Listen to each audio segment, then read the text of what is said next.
مرحبا بنات، كيفكم؟ ان شاء الله تكونوا بخير. رح نعمل اليوم زعتر بالبيت. رح نعمله من الصفر على الطريقة الغزاوية. ما في بيت في فلسطين بفضل من الزعتر، لانه هو من المقبلات الشهية عنا. ممكن نعمله على الفطور، ممكن نستخدمه على العشاء، ممكن نعمله مناقيش. في البداية بدي أنوه على نقطة كتير مهمة، إنه لازم نشتري الزعتر من مكان موثوق. تمام؟ ممكن نجيبه من عند العطار، ممكن نجيبه من قسم الحبوب والبهارات في المولات. أنا بفضل إنه نجيبه من المولات، لأنه بكون أنظف وأضمن كمان. طريقة العمل سهلة وخفيفة، وبناكل اشي مضمون وعارفين شو حاطين فيه، وكمان بنضمن انه هو اشي مش مغشوش. تمام؟ هلأ راح نبلش في المكونات. راح نحتاج نص كيلو زعتر ناشف، ربع معلقة صغيرة ملح ليمون، 4 معالق كبيرة سمسم محمص، ومعلقة ونص ملح طعام صغيرة طبعا، و3 معالق كبيرة من السماق، وزيت زيتون. هلا اول خطوه بدي اعملها اني لازم انخل الزعتر، لانه الزعتر نبات بنبت في الهواء الطلق، فممكن يكون عالق بين اوراق الزعتر اتربه وغبار. راح انخله واضمن انه هو نضف. بعد عملية التنخيل راح أنقي الزعتر من العيدان والخشب يلي بيكونوا فيه، ولازم ننتبه كتير منيح على العيدان الصغيرة اللي بتكون موجودة بين أوراق الزعتر. لازم أشيلها حتى ما يصير في بالزعتر شوائب لما أطحنه. مثل ما حكيتلكم يا بنات، هذا الزعتر أنا جايبيته من المول، كمان كانت نوعيته كتير منيحة، فما راح يطلع عندي كتير عيدان. هاي هي العيدان اللي طلعت معي. هلا الخطوة الثالثة، راح أدير الزعتر في صحن، وبعدين راح أنقله على المطحنة. راح أطحنه دور أو دورين بالكتير، ما بدي طحنته تكون كتير ناعمة، لا، مثل الصورة بالفيديو الطحنة. تمام؟ هلا يا بنات راح نبلش بالمكونات التانية والإضافات اللي بدنا نحطها على الزعتر. أول إشي حطيت سمسم محمص، بالنسبة إلي حطيت 4 معالق سمسم.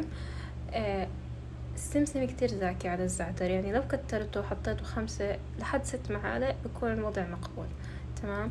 بعدين حطيت عندي سماق معلقة. في البداية حطيت معلقة، بس بعدين احتجت اني ازيد. راح احط هون عندي ربع معلقة ملح ليمون. بنات كتير كتير كتير منيح ننتبه على كمية الملح وملح الليمون يلي بنحطه. تمام؟ يعني ما بدنا اياه يطلع مالح كتير ولا حامض كتير، فبحط بس ربع معلقة ملح ليمون.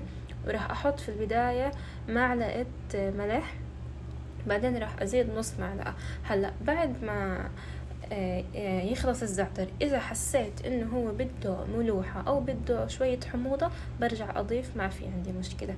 راح اخلطهم كتير منيح مع بعض، وبعدين راح ابلش ابسهم بزيت الزيتون.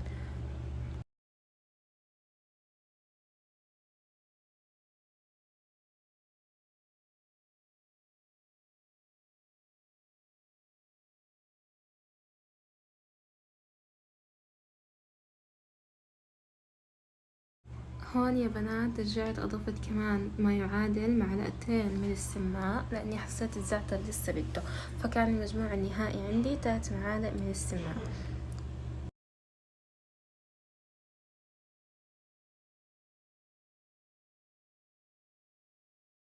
هلا راح ابلش ابس الزعتر في زيت الزيتون. حطيت ما يعادل 4 معالق كبار من زيت الزيتون.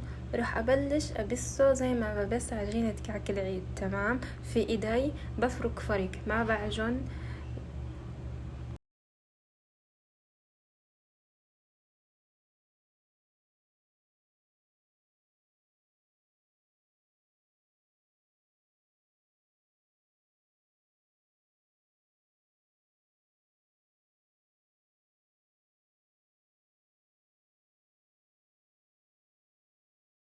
لازم يا بنات نبس الزعتر بس بهاي الطريقة، ما نعجنه عجن. هلا الزعتر اللي على الاطراف بجيبه للنص، وبعدين ببلش ابس فيه.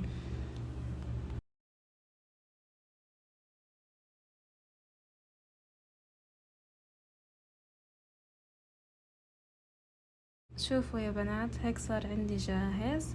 وهلأ بنقدر نحفظه، سواء إذا كانت الدول كتير حامية زي دول الخليج بحطه جوا التلاجة، أما إذا كانت الدول معتدلة الحرارة بحطه برا التلاجة. بحفظه في مرتبان أزاز أو مرتبان بلاستيك، ما في مشكلة. وصحتين وألف عافية.